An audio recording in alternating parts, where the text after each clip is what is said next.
L'ensemble, feu!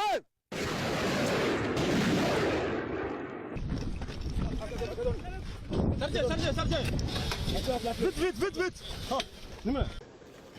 Voilà, exposez-le. Ok, message Ani Bamadougou Madjan. Ok, Korofo Famiara. Bon Mike.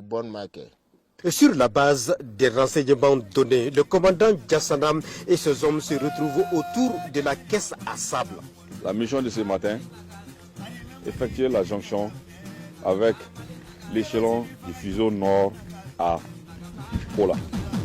Pour cela, le sous-GTA doit effectuer une reconnaissance offensive du camp de Mourja jusqu'au premier village qui est Pirou. Place aux préparatifs et au rassemblement.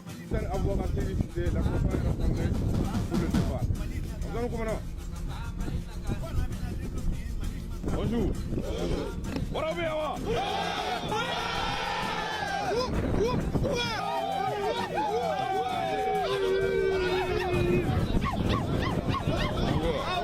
Pour mener à bien cette opération, plus de 200 hommes sont déployés dans le secteur 6 avec des équipements de dernière génération.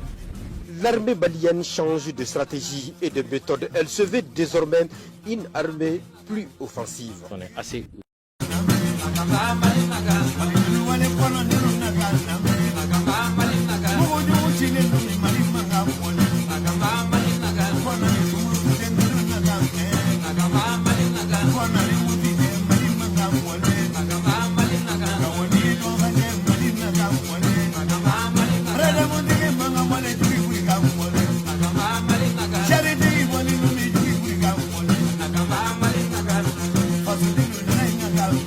Des unités d'infanterie s'installent pour la mise à batterie en vue de lancer des roquettes contre l'ennemi qui est à quelques kilomètres près.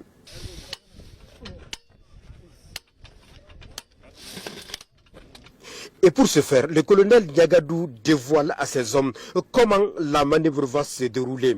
Pour la nouvelle mission, il s'agit pour nous d'appliquer des feux indirects dans la forêt dans un premier temps et après passer à la foudre. Il s'agit à partir de notre position d'appliquer les feux dans la forêt qui est à peu près à 10 km de notre position mais sur une profondeur de 5 km.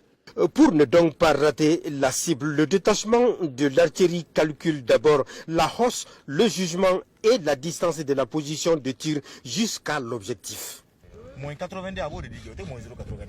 Non, moins 80. À calculer les sous, les calculer là, non.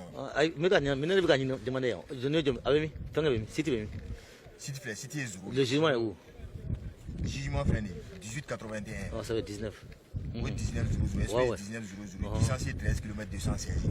Nous avons procédé maintenant à la division des fronts de batterie de pièces. Nous avons déterminé aussi la division des pièces. Après, nous avons aussi procédé à l'opération, la mise en direction des pièces, c'est l'objectif. Une fois ces précisions trouvées, le major Fousseni Guindo fait le point au colonel qui, à son tour, donne l'ordre de tirer sur l'ennemi. Major Guindo, la tirée est prête pour le tir. Major, mon colonel. Donc maintenant, vous pouvez procéder au tir en respectant les mesures de sécurité tout autour de l'ouverture. Bien. Bien reçu. C'est la position ennemie. L'ensemble, feu!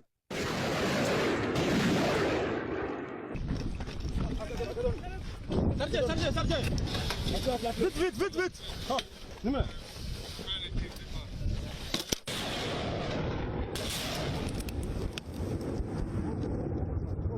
Ces armes ont une portée maximum de 20 km et un minimal 2,5 km. Et pendant l'opération, les avions de reconnaissance survolent et communiquent avec les militaires sur le théâtre des opérations. Ok, reçu. Il n'y a pas de problème, c'est au maximum dans 30 minutes. Toutes choses qui dénotent de la montée en puissance des forces armées maliennes. Cette nouvelle donne, ça vient des plus hautes autorités.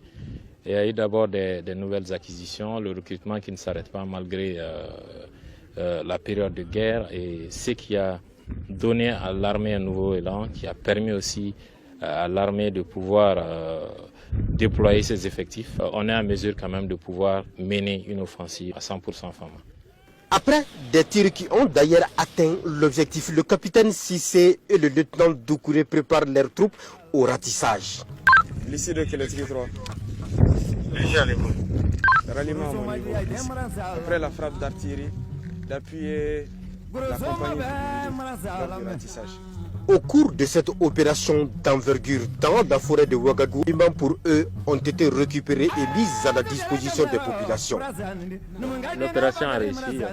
On avait eu à déployer deux sous-GTIA. Le sous-GTIA 2 qui était appuyé par un peloton de 4 maraudeurs et le sous-GTIA 3 appuyé par un peloton de 4 serpents. Donc le sous-GTIA 3 a été déployé au sud d'Accor, qui est passé à une reconnaissance offensive sur Djougoudimi, et de Djougoudimi il est descendu vers la pompe d'Accor qui était initialement acquis au groupe terroriste.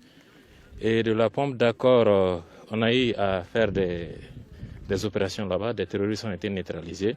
De là-bas, nous avons suivi la vallée du Serpent qui nous a amenés jusqu'au niveau de la pompe de Djalakoro. Et de la pompe de Djalakoro, on a eu la jonction à Kola, qui à son tour avait fait une reconnaissance offensive jusqu'à Naoulena et qui s'était installé en interdiction entre Naoulena